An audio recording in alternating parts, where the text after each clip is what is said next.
Doctor, எப்படி இருக்கீங்க? நல்லா இருக்கேன் பிரியா. தைராய்டுனால நிறைய பேர் கஷ்டப்பட்டு இருக்காங்க. இப்போ வர ஜென்ரேஷனும் இருக்கட்டும், இப்போ வர யங்ஸ்டராக இருக்கட்டும், நிறைய பேர் பார்த்தீங்கன்னா தைராய்டு தான் இருக்கு சொல்லிட்டு இருக்காங்க. ஸோ இதில் என்ன டாக்டர் ரீசனாக இருக்கும்? தைராய்டு ஒரு முக்கியமான ப்ராப்ளமாக தான் இருக்கு. நம்மளுமே கிளினிக்கல் ப்ராக்டிஸ்ல நிறைய தைராய்டு பேஷண்ட்ஸ் பார்த்துட்டு தான் இருக்கோம். இப்போ தைராய்டுன்றது பார்த்தீங்கன்னா பட்டாம்பூச்சி வடிவில் இருக்கக்கூடிய ஒரு எண்டோகிரைன் கிளாண்டு கழுத்து பகுதியில் இருக்கு. ஸோ இந்த தைராய்டு கிளாண்ட்ல நம்மளுக்கு T3 T4ன்னு சொல்லக்கூடிய ஹார்மோன்ஸ் சுரக்குது. இதை கண்ட்ரோல் பண்ணக்கூடிய சென்டர் பார்த்தீங்கன்னா பிட்யூட்டரியில இருக்கு. TSHன்னு சொல்லக்கூடிய ஹார்மோனை அது சுரக்குது, அதாவது தைராய்டு ஸ்டிமுலேட்டிங் ஹார்மோன். ஸோ இந்த ஹார்மோன் ஸ்டிமுலேட் ஆகிறதுனால thyroid gland T3 T4 secrete பண்ணுது. ஸோ இது பார்த்தீங்கன்னா தைராய்டுல ரெண்டு விதமான பிரச்சனைகள் ஏற்படுது. ஒன்று ஹைப்பர் தைராய்டிசம், அதிக அளவில் தைராய்டு கிளாண்ட் T3 T4 ஹார்மோனை சுரக்கிறது. இன்னொன்று பார்த்தீங்கன்னா ஹைப்போ தைராய்டிசம், அதாவது T3 T4 அளவு ரொம்ப கம்மியா இருக்கிறது. தைராய்டு கிளாண்ட் ஒழுங்கா அந்த T3 T4 சுரக்காம இருக்கிறது. ஸோ ரொம்ப காமனா நம்ம பார்க்கக்கூடிய தைராய்டு ப்ராப்ளம் பார்த்தீங்கன்னா ஹைப்போ தைராய்டிசம், அதாவது தைராய்டு லெவல்ஸ் ரொம்ப கம்மியா இருக்கிறதுனால. ஸோ இதுக்கு நம்ம வெளியில இருந்து தைராய்டு டேப்லெட்ஸ் நம்ம கொடுக்குறோம். ஸோ இந்த தைராய்டு ப்ராப்ளம் ரொம்ப காமனா இருக்கிறதுக்கு முக்கியமான ரீசன் பார்த்தீங்கன்னா லைஃப் ஸ்டைல் தான். எப்படி நம்ம PCODக்கு லைஃப் ஸ்டைல் இஷ்யூஸ் தான் இம்பார்ட்டன்ட்னு பார்க்குறோமோ, அதே மாதிரி தைராய்டுமே ஒரு லைஃப் ஸ்டைல் ரிலேட்டட் டிஸார்டர் தான். நம்மளுக்கு இருக்கக்கூடிய ஸ்ட்ரெஸ், அதே மாதிரி தூக்கம் ரொம்ப கம்மியா இருக்கிறதுனால, ஜங்க் ஃபுட்ஸ், ஃபுட்டோட குவாலிட்டி ப்ராப்பரா இல்லாம இருக்கிறதுனால, பிசிக்கல் ஆக்டிவிட்டி ரொம்ப கம்மியா இருக்கிறதுனால, இதனாலெல்லாம் தைராய்டு பிரச்சனைகள் ஏற்படுது. இது இல்லாமலும் பாத்தீங்கன்னா எண்டோகிரைன் டிஸ்டர்ப்டிங் கெமிக்கல்ஸ்ன்னு சொல்லுவோம். அதாவது சில கெமிக்கல்ஸ், அந்த கெமிக்கல்ஸ் நம்ம அன்றாடம் பயன்படுத்தக்கூடிய சோப்ஸ்ல, ஃப்ளோர் கிளீனர்ஸ்ல, ஹேண்ட் சானிடைசர்ஸ்லாம் இருக்கக்கூடிய, பர்ஃப்யூம்ஸ்லாம் இருக்கக்கூடிய இந்த எண்டோகிரைன் டிஸ்டர்ப்டிங் கெமிக்கல்ஸ் நம்ம உடம்புல இந்த மாதிரி தைராய்டு ஹார்மோன் இம்பேலன்ஸ், இந்த மாதிரி ஹார்மோனல் ரிலேட்டட் ப்ராப்ளம்ஸ் கிரியேட் பண்ணுது. இது எல்லாமே தைராய்டு ப்ராப்ளம்ஸ்க்கு ஒரு முக்கியமான ரீசனா இருக்கு. வெயிட்னால தைராய்டு வருதா, இல்ல தைராய்டு வந்ததுக்கு அப்புறம் உங்களுக்கு வெயிட் போடுதா? ஆக்சுவலா தைராய்டுல ஒரு முக்கியமான சிம்டமே வெயிட் கெயின் தான். அதுவும் ஹைப்போ தைராய்டிசம்ல முக்கியமான சிம்டம் வெயிட் கெயின். இது இல்லாம என்ன சிம்டம்ஸ் இருக்குன்னா ஹேர் ஃபால் இருக்கும். ஏன்னா அவங்களுக்கு திடீர்னு குளிர்ற மாதிரி ஃபீலிங் ஆஃப் சில்ஸ்ன்னு சொல்லுவோம். திடீர்னு குளிர்ற மாதிரி ஒரு ஃபீல் ஏற்படுறது. ரொம்ப அதிகமா தூக்கம் வருது. எப்பவுமே ரொம்ப லெத்தாஜிக்கா, அதாவது எந்த வேலையுமே செய்யறதுக்கு ஒரு இன்ட்ரெஸ்ட் இல்லாம ரொம்ப ஒரு சோம்பேறித்தனமா இருக்கிற மாதிரி, உடம்பெல்லாம் ஒரு டயர்டா இருக்கிற மாதிரி ஒரு ஃபீல் இருக்கிறது. மூட் ஸ்விங்ஸ் இருக்கிறது. சில பெண்களுக்கு தைராய்டு ப்ராப்ளம்னால பீரியட்ஸ்லயுமே அப்நார்மாலிட்டிஸ் பார்க்க முடியும். அதாவது பீரியட்ஸ் ஃப்ளோ ஹெவியா இருக்கும். சில பேருக்கு பீரியட்ஸ் ரொம்ப டிலேடா வரும். அடிக்கடி பீரியட்ஸ் கூட வரும். ஸ்பாட்டிங்னு நம்ம சொல்லுவோம். பீரியட்ஸ் பெயின் வருமா? பீரியட்ஸ் பெயினும் வரதுக்கு நிறைய சான்சஸ் இருக்கு. ஏன்னா தைராய்டுன்றது பாத்தீங்கன்னா ஒரு சின்ன பிரச்சனை கிடையாது. இட்ஸ் தைராய்டு ஹார்மோன் ஒரு ரொம்ப முக்கியமான ஒரு ஹார்மோன். நம்மளோட ஹார்ட் ரேட்ல இருந்து, நம்மளோட பிளட் பிரஷர்ல இருந்து, நம்மளோட போன் ஹெல்த், நம்மளோட டைஜஸ்டிவ் ப்ராப்ளம்ஸ், இந்த மாதிரி பல்வேறு விதமான நம்மளோட சிஸ்டம்ல இருக்கக்கூடிய பல்வேறு விதமான ஹார்மோன்ஸ்ல ஒர்க் ஆகக்கூடிய ஒரு ஹார்மோன் தான் தைராய்டு ஹார்மோன். ஸோ அதனால தைராய்டு ப்ராப்ளம் கண்டிப்பா இது தைராய்டு தானே, எல்லாருக்கும் இருக்கு தானே அப்படின்னு சொல்லிட்டு ஒரு காமனா எடுத்துக்கவே கூடாது. தைராய்டு இருந்ததுன்னா கண்டிப்பா அதுக்கான ட்ரீட்மெண்ட் எடுக்கணும்.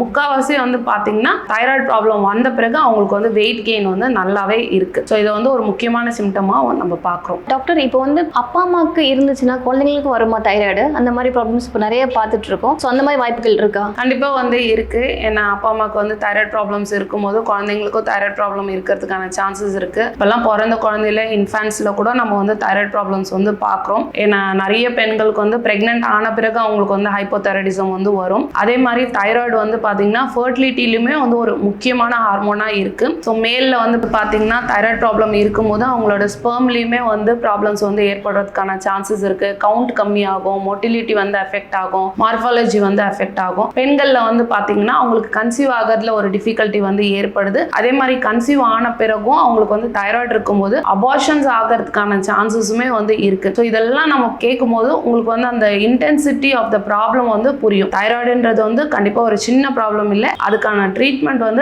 கண்டிப்பா எடுக்கணும்ன்றது தான் வெரி இம்பார்ட்டன்ட். மேம், இப்போ மென்ஸுக்கு தைராய்டு இருக்குன்னு சொல்றீங்க. சில பேர் என்ன சொல்றாங்க, மென்ஸுக்கு தைராய்டுலாம் வராது, லேடிஸ்க்கு மட்டும் தைராய்டு நிறைய இருக்கும். மென்ஸுக்கு வருமா தைராய்டு வருமானது தெரியல, நீங்க தான் சொல்லணும். கண்டிப்பா ஆண்கள்லயும் தைராய்டு ப்ராப்ளம் ஏற்படும். அவங்களுக்குமே தைராய்டு கிளாண்ட் இருக்கு. சில டிசீசஸ் பாத்தீங்கன்னா பெண்கள்ல கொஞ்சம் அதிகமா இருக்கும். இப்போ ருமட்டாய்டு ஆர்த்ரைட்டிஸ் எல்லாம் நாங்க சொல்லுவோம். பெண்கள்ல கொஞ்சம் காமனா நம்ம பார்க்குறோம். ஸோ அந்த மாதிரி ஒரு ப்ராப்ளம் ப்ராப்ளம் தான். தைராய்டு வந்து கொஞ்சம் காமனாக விமனில் வந்து நம்ம பார்க்குறோம், ஆனால் ஆண்களில் ஏற்படாதன்னுலாம் கிடையவே கிடையாது. அதே மாதிரி தான் மேம் ஆண்களுக்கும் வந்து வெயிட் போடுமா? அதே மாதிரி தான் பெண்களுக்கு உண்டான சிம்டம்ஸும் ஆண்களுக்கு இருக்கும். ஆமாம், முக்கால்வாசி நம்ம பார்க்கும்போது சிம்டம்ஸ் வைஸ் வந்து சேமாக தான் இருக்கும். அதே மாதிரி ரொம்ப முக்கியமான சிம்டம், ரொம்ப காமனான சிம்டம் தைராய்டில் வந்து பார்த்தீங்கன்னா மலச்சிக்கல்னு சொல்லிட்டு பேஷண்ட் வருவாங்க. சம்டைம்ஸ் எங்ககிட்ட பைல்ஸ்ன்னு சொல்லிட்டு பேஷண்ட் வருவாங்க. நம்ம வந்து அவங்கள ட்ரீட் பண்ணும்போது அப்போ வந்து சொல்லுவாங்க கான்ஸ்டிபேஷன் ரொம்ப சிவியராக இருக்குன்னு. அந்த பேஷண்ட்ஸுக்கு நம்ம வந்து தைராய்டு பிளட் டெஸ்ட் கொடுக்கும்போது அவங்களுக்குமே வந்து தைராய்டு ப்ராப்ளம்ஸ் இருக்கிறது வந்து நம்ம நிறைய வாட்டி வந்து ஃபைண்ட் அவுட் பண்ணியிருக்கோம். மலச்சிக்கல் வந்து ஒரு முக்கியமான சிம்டமாக வந்து இருக்கு. எல்லா சிம்டமுமே எல்லா பேஷண்ட்டுக்குமே இருக்கணுன்ற அவசியம் கிடையாது. எல்லா டிசீஸ்லையுமே அப்படிதான். ஒரு செட் ஆஃப் சிம்டம்ஸ் நம்ம சொல்றோம்னா இது கண்டிப்பாக வந்து எல்லாருக்குமே வந்து இருக்கணும்லாம் கிடையாது. வெயிட் வந்து கெயின் ஆகாம இருக்கக்கூடிய தைராய்டு பேஷண்ட்ஸும் நிறைய பேர் வந்து இருக்காங்க. ஸோ அவங்கள வந்து பார்த்தீங்கன்னா வேற சிம்டம்ஸ் வந்து இருக்கும். சில பேருக்கு சிம்டம்ஸே இருக்காது, ஆனால் தைராய்டு ப்ராப்ளம் வந்து இருக்கும். ஸோ அந்த மாதிரியும் பேஷண்ட்ஸ் வந்து நம்ம நிறைய பார்க்குறோம். மேம் இப்போ தைராய்டு இருக்க பேஷண்ட்ஸ்க்கு வந்து இந்த மாதிரி ஃபுட் வந்து எடுத்துக்கவே கூடாது அப்படின்னா என்ன சொல்றீங்க மேம்? சில ஃபுட்ஸ் வந்து காய்ட்ரோஜெனிக் ஃபுட்ஸ்ன்னு சொல்லுவோம். அதாவது இந்த காலிஃப்ளவர், ப்ரோக்கோலி, அப்புறம் கிரவுண்ட் நட்ஸ், ஸோ இந்த மாதிரி ஃபுட்ஸ் எல்லாம் நம்ம அவாய்ட் பண்ண சொல்றோம். அதே மாதிரி நிறைய பேர் வந்து என்ன மிஸ்டேக் பண்றாங்கன்னா, தைராய்டு ப்ராப்ளம் வந்த உடனே நான் வந்து ஹிமாலயன் பிங்க் சால்ட் தான் சாப்பிடுவேன், இந்து உப்பு தான் நான் சாப்பிடுவேன், இதுதான் நல்லது அப்படின்னு சொல்லி நினைச்சு சாப்பிட்றாங்க. ஆக்சுவலி அப்படி பண்ண தேவையே இல்லை. அயோடைஸ்டு சால்ட் சாப்பிட்றது தான் ரொம்பவே நல்லது.